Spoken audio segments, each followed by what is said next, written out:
Compared to the largest cities in the country, the bombing of Norwich during the Second World War can seem as little more than a footnote. Although, I'm sure, for those on the ground at the time, it felt like anything but a footnote. Among the busy rush of people fighting to save their city was those you might not expect. Teenagers delivering messages and guiding groups to the areas that needed their help. From this group who were there in Norwich's hour of need, one stands out, John Grix, whose deeds would mark him as one of the city's heroes. John David Grix was born on the 2nd of January 1927. Growing up in 79 City Road, a small unassuming house in the suburbs just to the south of the city near what today is City College, they were a rather unremarkable family with little to make them stand out from their neighbours. In fact, the only bit of family information I've been able to find is that his grandfather once owned a restaurant in the city.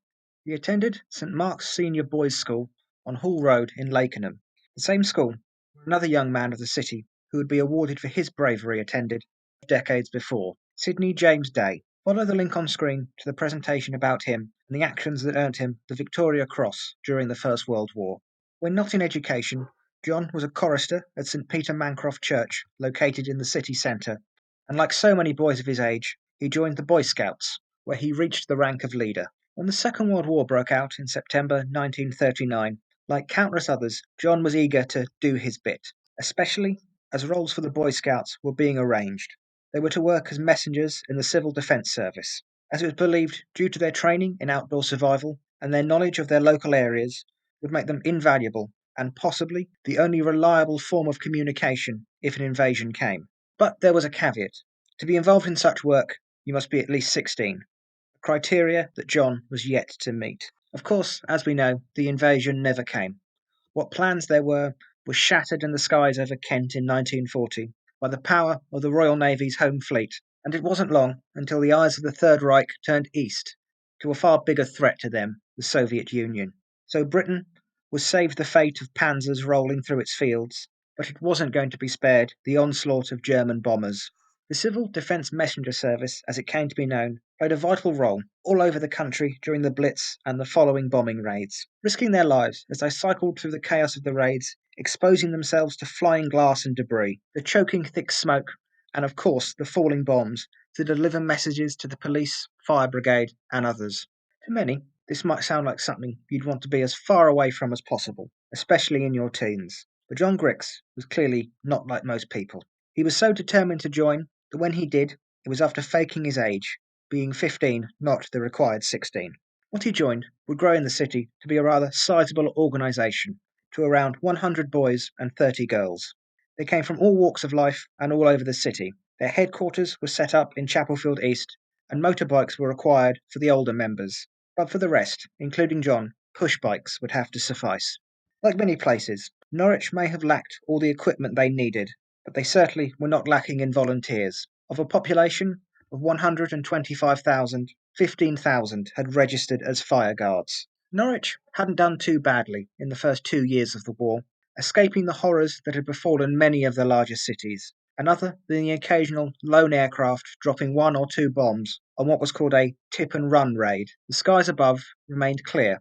These things would come to an end through the spring and summer of 1942. What came to be known as the Baedeker Blitz, a series of retaliation raids by the Luftwaffe for the increasing number of RAF bombing raids on German cities, especially Lübeck in the March of 1942, named after the Baedeker guidebooks that were used to plan the raids, as they contained detailed maps of various cities across Britain. The raids had 2 aims. One, to destroy or damage as many historically or culturally important buildings as they could, and the second, to spread terror into the civilian population of the country. For Norwich, the war had finally come home. The first day of the raids on Norwich, the 27th of April 1942, was coincidentally John's first day on duty as a messenger. The air raid signals were his call to action, and he showed no hesitation, cheerfully calling out, "Come on, Dad," as he passed his father and a group of other local Home Guard soldiers, as he cycled towards his headquarters as the ground began to shake with the first bomb impacts. Through the night, he carried messages to and from firefighters and fire guards, all the time putting his life in huge risk from the falling bombs. Several times, he was forced to abandon his bike and take cover as bombs landed close to him. On one of his runs, he would find himself by the Cayley's chocolate factory, It had long dominated the Chapelfield area of the city, filling the surrounding streets with the smell of chocolate when in operation. All the area smelt of now was smoke, as the factory stood in sheets of flame. Fire from incendiary bombs hitting the neighbouring factory had spread. Despite the valiant effort of the factory's own 30 fire guards, the building would fully succumb to the raging inferno. The water main had been destroyed by a high explosive bomb, and what they were able to pump from the factory's wells was just not enough to cut it. The final nail in the coffin was the factory itself being hit. Its ruins would smoulder for up to a week later. But there was more than just fire and smoke to worry about coming from the factory and the neighbouring printing works. As John passed, he suffered bad burns to his hands from acid that had been thrown into the air by the fire. Despite his injuries, he would carry on, not telling anyone he'd even been hurt, until much later on. When the bombing and that night came to a close, it wouldn't be the end for John's work. He joined in with the rescue crews, taking part in the grisly task of digging through the rubble of buildings, looking for survivors and to recover the dead. When he had finished offering any help he could to the rescue teams, John returned to his reporting centre where he slept. Although, given the night and the day he had been through, and his adrenaline now running out, collapsed is probably a better description. That night brought some respite for the still smouldering city, but the bombers were not to be gone for long. The following night they returned to do their work again. More bombs, more fire, more danger, more streets turned into zones of flying masonry and glass. And once again, through it all rode John Grix, carrying messages and directing firefighters and rescue teams. During the course of the night, he would be blown off his bike by explosions 5 times, only to remount it and carry on again and again, never regarding his actions as anything more than doing his job. John would carry on through the other raids on the city on the 8th and the 9th of May and the 26th and the 27th of June 1942, with his actions growing to include extinguishing an incendiary bomb that he found laying in the street in Earlham Road, and stopping a leaking gas main that could have caused disaster for Surrey Street. Despite his bravery and determination, he would never serve his country on the front line when he got older, due to losing a lung. I have been unable to find out why John ended up losing a lung. Some say it was due to injuries sustained during those raids, and others that it was due to some other cause. The news of his valiant deeds during the Norwich Blitz spread across the world, with him even being praised for his actions in Australia. As you can see by this newspaper segment from Western Australia, he would also receive praise from the Australian Civil Defence Volunteers.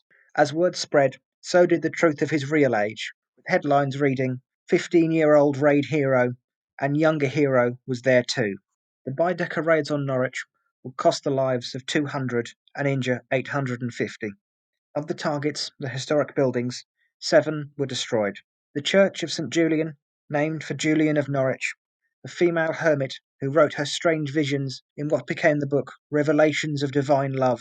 The first book to be written in English by a woman was badly damaged, as was the Church of St. Benedict. Norwich Cathedral had a lucky escape during the final raid, with 90 incendiary bombs being dropped around it, but fires were extinguished before too much damage was done. I plan to cover the raids themselves in their own presentation, so I won't go into everything here. When it was decided that his bravery was deserving of an award, something that according to some sources he and his family found out about through the local paper before the official letter announcing it arrived, none were more shocked than John himself. When he was informed in September 1942 he was to be awarded the British Empire Medal, his response was a simple one word: why? The reason why was printed in the London Gazette on the 25th of September 1942. Messenger Grix was on continuous duty during the air raid and carried messages with complete disregard of personal safety. He was blown off his cycle no less than 5 times on his journeys to the report centre, but on each occasion he picked himself up and continued. Although severely burnt by acid from a fire, both hands being injured, he insisted on resuming his duties after receiving first aid treatment. In the course of one of his journeys, he dealt effectively with an incendiary bomb and also stopped a gas leakage at a house. During the daytime, he rendered valuable assistance to warders and rescue parties. Grix displayed courage and determination of a very high order. John Grix is sometimes described as the youngest person in Britain to be awarded for his bravery in the Second World War, but this is untrue. He might have been the youngest British Empire Medal recipient, and he is certainly among the youngest in general, but the title of youngest falls to Royston Newman of Tonbridge, Kent. Like John, he was also a Boy Scout, who, aged just 10, threw himself onto his baby brother's pram using himself as a human shield to protect him when a British Blenheim bomber crashed into the town, killing 4 on the 21st of October 1940, earning him the George Cross. On the 13th of October 1942, King George VI came to Norwich to see the damage done to the city, and was introduced to many of those who had helped during the air raids: police, home guard, nurses, fire brigade, and of course civil defence messengers, including young John. Stopping before him, the king looked down and gave his congratulations, then jokingly confronted John with, "I understand you are only 15." John simply smiled. His Majesty turned to the Lord Mayor, who had informed him of Grix's real age, and quipped, "I think he will be forgiven for that," and moved on down the line. During his visit, King George toured some of the most damaged parts of the city, visited civilians who had been injured in the raids, and even went to the city's hospital to meet a British soldier who had been wounded fighting at Tobruk in North Africa in the February of 1942. He also gave his praise to the wider civil defence messengers, with "all these messengers should be remembered and applauded." After the war, John, as expected for such a humble man, returned to his quiet life in Norwich, talking very little about his actions or his award. He would marry and have 2 sons. His working life was spent at Lawrence Scott and Electro Motors, and Ling's hardware shop in White Lion Street, which he ran with his brother. Speaking in later life, John was a little more candid about his feelings towards what he did. "It wasn't about being brave, I just wanted to be involved. And honest, I didn't know what I was letting myself in for." John Grix passed away, aged 63, in June 1990. Humble to the end, his son Stephen would say, he was a very quiet man. He never spoke much about what happened to him.